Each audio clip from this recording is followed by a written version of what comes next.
Hello, welcome to the Ozone Podcast. I'm your host, Orlando Diaz, and today we're going to be talking to Eric Wong about his journey throughout his life into becoming an entrepreneur. There's so many times that people forget where they came from, or people think people are special. So we're going to dive into that. Eric, welcome to the podcast. Hey man, how are you? Doing good. How are you? Not too bad, not too bad. You ready to do this? Yes, sir. Let's do it. Let's do it. So I've always, growing up and even into my adult years, I've always thought that people who are in this space as investors, as entrepreneurs, who are big in the industry and they've made a name for themselves and they've made an impact, have a special gene. I've always thought that, and I've always actually been kind of a little bit jealous and a little annoyed with the fact that I didn't get this special gene. I would love to make an impact. I would like to do something meaningful. I would like to help people, but I didn't get this special gene. Why didn't I get this special gene? And then as I've gotten into this space, I've realized that it's not something that they have special, but it's something that they decided to do that was special. They decided to chase their dream. They decided to chase their vision, and they didn't let anything stop them. They went through the struggles, they went through the challenges, and they learned how to overcome, and they build amazing things, and they had meaningful impact. I don't want people to forget that. And as you're starting into this world and you guys actually have some success and have done some things, I want people to be able to look back and see that people are normal, do great and amazing things because they just decide to take things and run with it. So let's dive into your story and let's dive into your life. Tell me about your childhood. What was it like growing up? What was it like in your teenage years? Where did you grow up and what was your family dynamics like? Yeah, so I'm born and raised here in California, SoCal, LA County, to be specific. Normal childhood, right? You got your parents, which speaking about the entrepreneurial stuff, it's funny because growing up, typical Asian parents, they tell you, get good grades at school, get a good job, right? Yep. Little did I know as a kid that they were entrepreneurs themselves. But yeah, Really? Grew up, my parents, my two sisters, school was number one, right? That was kind of the main thing. Get good grades. So it was fun. It was a fun, childhood, had the same as everybody else, I'm sure, your trials and tribulations as a kid, things that seem like tough, then really isn't anything now looking back at it, right. So right. Yeah, it's good. So tell me about, as you're growing up and teenage years, young adult years, what are some of the things that you can look back at now that may have influenced you into becoming an investor and an entrepreneur? You know what? Probably the school I went to. I guess probably elementary school, I was part of this Boys and Girls Club, I guess you can call it. They specifically Care Youth League. They did instill a lot of values that were more entrepreneurial. We did sell candy and stuff. Yes. Grocery stores, right? You stand there, you're working to make some money for your team, for your sports. Right. We had every year in the summer there was a circus and carnival that the sports teams would put on, right? We wouldn't put it on, but the organization did. Right. So we would go actually door knock as kids. Door knock and sell these, would you want to buy a carnival ticket to our carnival this summer? So we did a lot of that. So looking back at that was very entrepreneurial for sure. That was probably the first kind of experience in that. Okay. And so did you go to college and then you continued there, and what kind of education did you get, whether college or otherwise, that kind of helped dive into this world? So I grew up in construction, right? I actually went to college for construction engineering management, which gears you towards the commercial construction space. And I'm actually still working in that space now in my W-2 job. Went to college, graduated, found a nationwide contractor that I work for now. So that's kind of still what I'm doing in relations to real estate. So okay. And how is that helping you as you're growing your own investments and your own business? Like, what has that done to kind of help launch you forward? It's definitely given me a lot of understanding of the rehab side of things, renovations, especially for my fix and flips, how to manage, time, schedules, people. That has been, an amazing skill to have for sure when it comes to investing. Because a lot of people as investors, they don't understand the contracting side. Usually that's the big, sore spot for most investors, right? Blaming the contractor for problems. And then it's kind of the other way around as a contractor blaming the investor because they don't know what they want to do. So yeah, it's definitely a good learning experience. Yeah, I was in the construction business probably for about 2 or 3 years building new homes. And I remember a lot of the frustrations that would come. Unfortunately, I never had to deal with it because I wasn't any type of manager or owner, so that never was pointed at me. But I've got to hear a lot of interesting arguments that came from frustrated customers. So I understand what you're talking about. So to have to field that, like, kudos to you, man. Yeah, for sure. Lots of. But that's actually a really great thing because I'm sure that it has helped you learn to be able to talk to people even more through difficult situations to come to a resolution. Have you found that to be so? Yeah, I mean, it's kind of a daily, especially in my W-2 job. You're always dealing with, a balance between schedule and getting the work done right. The quality that you ask of yourself, you hold yourself to a high standard. Yeah. It's kind of a, high stress situation in the construction world. It's definitely helped me a lot in understanding, hey, keep calm. Everything's going to work out in the end. Yep. Understand what you have, what your goals are, and everything will work out. Yeah. Can you think of a pivotal moment in your life where you started thinking different and thinking that you wanted to become an entrepreneur? Maybe something that happened specifically in your life that started you thinking different, or somebody that you were looking up to, some type of, I don't know what you call like a hero in this space where it opened up your mind to thinking different. I think probably the biggest moment was joining SubTo, I would say. Having Pace as that mentor to kind of show you the way of how he does things. I think that was really a big moment for me. I think I had jumped into the real estate space a little bit before that. Mm-hmm. I think it must have been Bigger Pockets, right? I think I, found Bigger Pockets. Everybody did Bigger Pockets. Yeah, everybody was like, oh my gosh, I can do Burr method? What? Exactly. You don't need money to buy property? I don't need my money? What? Yeah. I think from there, and then somehow it snowballed into, finding Pace Morby and joining SubTo, and that just exploded, right? That was a game changer for me. How long ago did you hear about Pace? It's funny. He's a good friend of mine now, also in SubTo.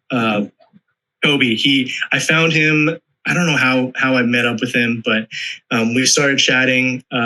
He was doing big deals at the time as well, and he had told me about, I think it was Jamil, Pace, and Brent. I think they had Wholesale Online or something. And looked into all three, and I kind of was more drawn to Pace because he grew up as a contractor, right? Yeah. Kind of went through that route. I felt the same way. Grew up as a contractor. That's what I knew. My dad's a contractor. And, that's kind of how I stumbled upon him. Yeah. So one of the things that I used to avoid like the plague was failure. And I just always wanted to make sure I was taking calculated risk. as I'm getting into this world, and I'm curious to see what your thought process is. Failures are a big way that you learn, and it's one of the best teachers that's out there. And it's what you do with the failure, if you let it keep you down, or if you rise and you learn to solve problems. Can you tell me about something that was what you would consider a failure? It doesn't have to be big or small or medium, but it's something that challenged you and pushed you. And is there a story behind that? That's a good question. Loaded question too.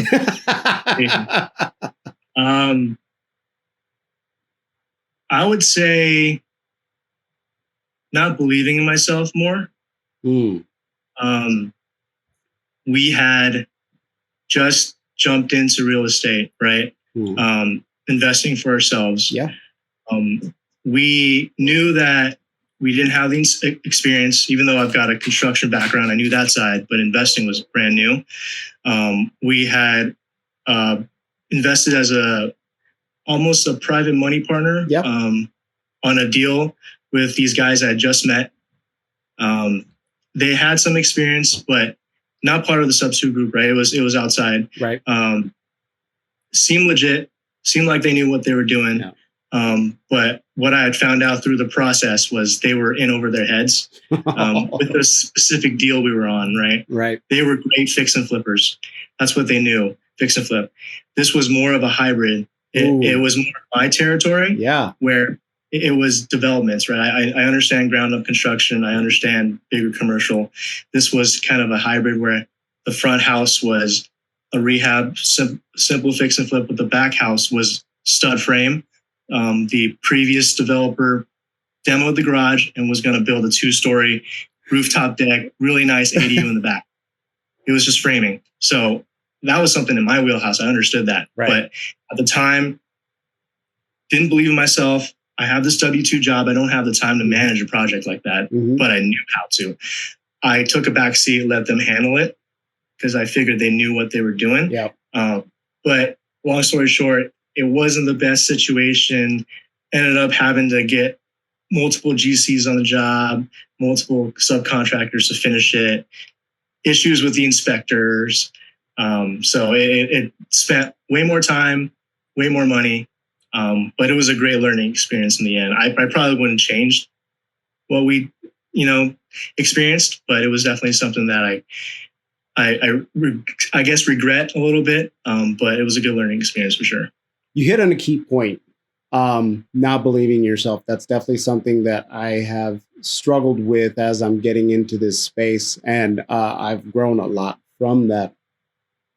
But understanding, and that kind of goes back to what we were talking about in the beginning, where I was mentioning, like, we think that people who are doing things like this are special and they've got this special problem solving gene that lets them be able to avoid the problems and never get into it. But they experience a lot of the same things. And if you start hearing some of their stories, you realize, oh, like I experienced something like that. Was that the point where your mindset started shifting a little bit? And is there something specific that kind of accelerated that mindset change in believing in yourself? Because that's key. Yeah, I think that was in talking to Emily, my wife, too, because we were both in this together. I think I made the mistake of not listening to her earlier. I know she would tell me that as well. She, in the beginning, just said, hey, let's just do it ourselves. We've got this. You've got the experience.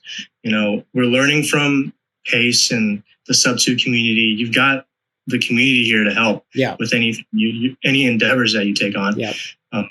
Utilize the community, right? This was in the beginning when we first joined. We didn't do that. And now we are. And it's been great. Like the last 2 deals we did were because of the SubTo community. It's really hard to switch from that mindset because as an employee, as someone who is working for someone else and you're not thinking, I can do my own thing, that is a part that we get stuck in. And I know getting into it, it was like that at first. It was just like, we don't know anything. Like, what should we? No, we're not going to ask anything. But Right. The difference between a scarcity mindset and an abundance mindset is a really big deal. And so I applaud you guys for like actually reaching out and delving into that place where people can help, because I don't know about you, but when I got here and I started seeing what the SubTo community was about and the people that were in it, I said, I found my people. Like, I've been looking for these people all my life, and here they are. They all think a lot like me.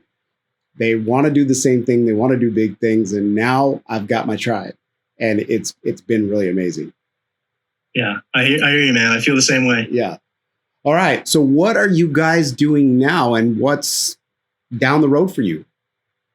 We're still actively buying our own deals. We definitely want to get more passive. Mm-hmm. We've slowed down on the fix and flips, but we're still looking, obviously, deeper deals. Yeah. But we are looking to get some more active or passive cash flow in, Atlanta, Tampa, locally as well. We're not afraid of tenant-friendly states. A lot of people are, but we're not shying away. We're going to have another conversation at some point, because that's something you kind of hit on, something that pays kind of like, stay away from these states, don't do these things. But you're saying no, you're going to take that on. What he says is smart. Definitely listen to him. It's definitely a bigger risk buying in tenant-friendly states for sure for rentals. Okay. But we're local. We're here. It really just, you got to do a lot of due diligence on screening your tenants. That's the biggest thing, right? Because that can hurt you big time if you rent to a professional tenant who doesn't pay, who understands how to work the system. Yeah, you could spend years and years trying to get them out. I actually love the fact that you're not letting that back you down, and that you're like, no, we're just going to get creative about how we do this. I like that. But we're definitely going to have another podcast, because once you start getting, I mean, let me ask you this. Have you already purchased in like your local area? So we were looking at one. We were close to getting them down. So it was a SubTo deal. They only had $150,000 left on their loan, which was a small SubTo. It was a lot of equity, probably $700,000 of equity in California. We were shooting for the stars, right? Asked for a small down payment, $80,000 down, for her to finance the rest of it, in time. Didn't end up working out, but that would have been the first one. We have our house now that we're planning on holding on to and renting once we move out. Okay. So we're actually looking for a SubTo house to buy, to move into, so that we can start renting our current house now. I love it. So that will be probably the first experience of, renting here, but having a rental here. I love it. So plans on staying in Cali or looking elsewhere? I think so. Okay. My life is here. My W-2 job for now is here. For now. I like that. We'll see how this journey goes. If we, when we, get to a point where we can just live wherever we want, that's when we'll figure it out. Oh yeah. I want to have seasonal places that like, fall's coming here and it's a fantastic place. Let's go spend 3 months there. Like, that sounds fantastic to me. The tax here sucks too. So, maybe Puerto Rico, I'll move there. Ooh. Florida. Yeah. And your kind of experience with hurricanes, though, I would say more earthquakes. Earthquakes for sure. Yeah. Earthquakes. What is that like? Like, I can't fathom the ground shaking under me. Yeah. So apparently there was a 5.0 earthquake, like 30 miles away, like the other week. I didn't feel it, but everyone's been talking that the big one's coming. It hasn't happened in a while. Oof. Northridge was the last one I remember. Yeah, so, I actually remember that one as well. Yeah, 93, 94. I don't remember exactly. It's been a while. I just remember the name. As soon as you said the name, I'm like, oh, I remember that. So, yeah. Well, Eric, thank you so much for being on the podcast. This was fantastic to hear your journey. I want people to be able to look back when you get further down the road and people know who you guys are. I want them to be able to look back on something like this and go, hey, they did it. Look how awesome he was. They're so relatable, and he was just conversational and just cracking it up. And I want people to be able to go, I can do it too. and I want people to be inspired by you, and I know they will.